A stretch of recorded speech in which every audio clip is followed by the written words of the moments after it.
اچھا وہ تو سمجھ میں آتی ہے بات، جنت کے درجات، یہ جہنم کے درجات کیوں ہیں؟ بھئی کافر تو کافر ہی ہے، منافق تو منافق ہے۔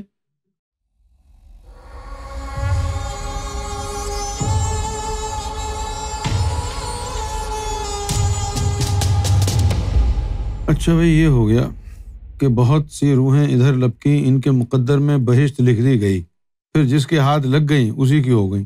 بہت سی روحیں اللہ کے جلوے کو دیکھتی رہیں، بہت سی روحیں اللہ کے جلوے کو دیکھتی رہیں۔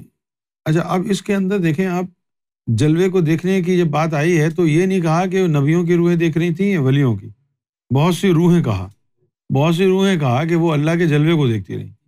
یہی وجہ ہے کہ بہت سے ولی ایسے ہیں جو اللہ کو دیکھ لیا جنہوں نے، اور 1,24,000 پیغمبروں میں سوائے محمد رسول اللہ کے ایک بھی نبی نہیں ہے جس نے اللہ کو دیکھا، اور ولیوں میں کروڑوں ہیں۔ محمد رسول اللہ کے صدقے، نبی پاک صلی اللہ علیہ وسلم کے توسل سے اب کس بات کو خوش قسمتی کہیں گے، اللہ کے دیدار کرنے کو یا نبوت کے مرتبے کو؟ یہی بات سمجھنے کی ہے بس۔ اچھا بہت سی روحیں اللہ کے جلوے کو دیکھتی رہیں، نہ دنیا کی اور نہ ہی جنت کی طلب، اللہ کو ان سے محبت اور انہیں اللہ سے محبت ہو گئی۔ وہیں کھڑے کھڑے انہی روحوں نے دنیا میں آ کر اللہ کی خاطر دنیا کو چھوڑا، جنگلوں میں بسیرا کیا، روحوں کی ضرورت اور دل لگی کے لیے، روحوں کی ضرورت ہاں اور دل لگی کے لیے 18,000 قسم کی مخلوق، 6,000 پانی میں، 6,000 خشکی میں، 6,000 ہوائی اور آسمانی پیدا کی گئی۔ پھر اللہ نے 7 قسم کی جنت اور 7 قسم کی دوزخ بنائی۔ جنتوں کے نام ہیں، پہلی تو جنت ہے دار الخلد، لیکن مسلمانوں کی آپ نے حرکتیں دیکھی، بھلے منافق مرے کہیں گے جنت الفردوس میں جگہ دو اس کو، منافق بھی مر جائے تو کہیں گے اے اللہ اس کو جنت الفردوس۔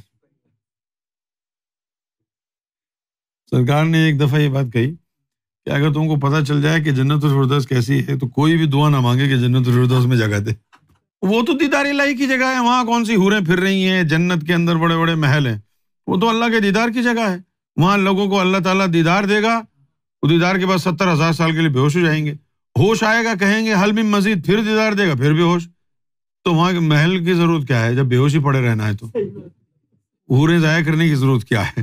جب آپ 70,000 سال تک بے ہوش پڑے رہیں گے تو بھائی ان کو کسی اور جگہ بھیج دینا۔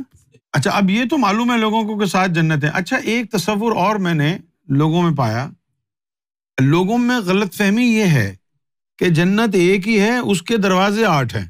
بہت سے لوگوں سے میں نے یہ سنا، یہ بیوقوفی کی بات ہے بھائی، 8 اس کے دروازے ہیں تو 8 دروازے کیوں لگائے گا اللہ؟ 8 دروازے نہیں ہیں، 8 جنتیں، 7 جنتیں ہیں، اور پھر 8ویں ایک جنت ہے۔ ٹوٹل جنت کتنی ہے؟ نہیں 8 ہیں، ہاں 7 تو ریگولر جنت ہے نا۔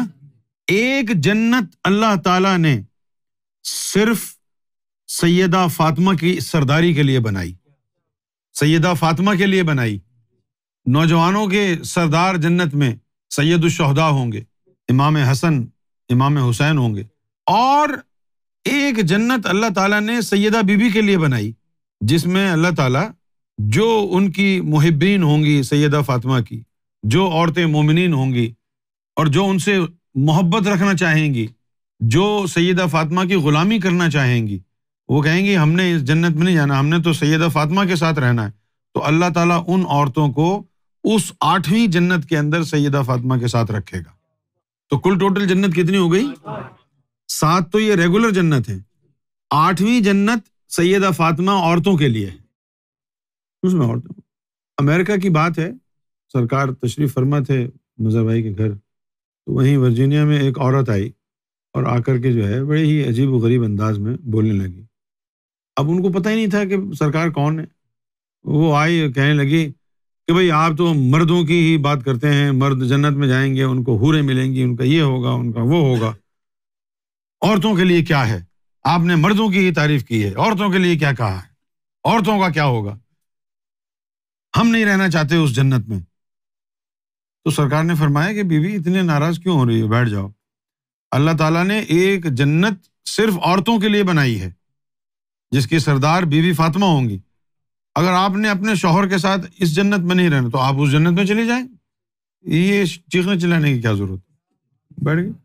اس وقت پتہ چلا کہ جنت 8 ہیں، تو پہلی جنت ہے دار الخلد. اچھا، اب جنت میں جانے کی خواہش ہر بندہ رکھتا ہے. یہ جو دہشت گرد بنائے ہیں ان کو کیا یہ پٹی پڑھاتے ہیں کہ بارود کی جیکٹ پہنو اور اپنے آپ کو پھاڑ ڈالو، جیسے ہی تم جو ہے پٹاخہ چلاؤ گے فوراً جنت میں جاؤ گے اور حوروں کی گود میں لینڈ کرو.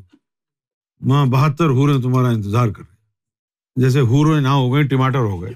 ارے یار، حوروں کی بات ہو رہی ہے بھائی.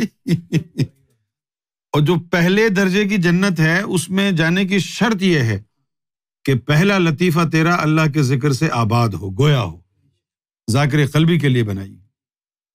پھر دوسری جنت ہے دار السلام. یہ ان کے لیے جنہوں نے اپنے دوسرے لطیفے کو عبادت میں لگا لیا. پھر تیسری ہے دار القرار. اب یہاں سے آ رہا ہے دار القرار، قرار ملے گا وہاں. خلد کا مطلب ہے ہمیشہ رہیں گے، یہ ٹیمپرری بیسس پہ نہیں ہے. خلد کا مطلب ہے ہمیشہ. دار السلام، دار السلام سے اب مراد یہ ہو گئی کہ کچھ چیزیں ایسی ہوں گی جو خلد میں ہوں گی، جیسے کوئی پابندی ہے، کوئی روک ٹوک ہے، وہ خلد میں ہوگی. لیکن دار السلام میں سیفٹی ہے، وہاں پر یہ چیزیں نہیں ہوں گی. اس کے بعد اس سے اعلیٰ درجے کی جنت دار القرار. وہ لگتا ہے، نام سے لگتا ہے کہ یہ کچھ جو ہے نا ایون مور لگزوریس تھنگ، اس میں کچھ اور زیادہ جو ہے نا کمفرٹ ہوگی، کوئی لگژری ہوگی اس میں. پھر عدن ہے، اور اس کے بعد ہے ماوا. تو ماوا ان کے لیے ہے کہ جنہوں نے اپنے 5 لطیفے آباد کر لیے. اس کے بعد نعیم ہے. پرنسپلی یہ انبیاء کے لیے ہے یا پھر ان کے لیے ہے جن کے 6 لطیفے روشن ہیں، 6 کے 6. اور پھر فردوس، وہ آخری جنت ہے دیدار الہی والوں کے لیے جنہوں نے اپنے لطیفہ انا کو بھی. اب یہاں دوزخوں کے نام ہیں: سقر، سعید، نتا، حطمہ، حجیم، جہنم، حاویہ. اچھا، وہ تو سمجھ میں آتی ہے بات، جنت کے درجات. یہ جہنم کے درجات کیوں ہیں؟ بھئی کافر تو کافر ہی ہے، منافق تو منافق ہے. اب یہ تھوڑی ہے کہ یہ اتنے درجے کا منافق ہے، یہ اتنا بڑا منافق ہے، اس میں بھی انہوں نے ترقی کر کے درجات حاصل کیے ہوں.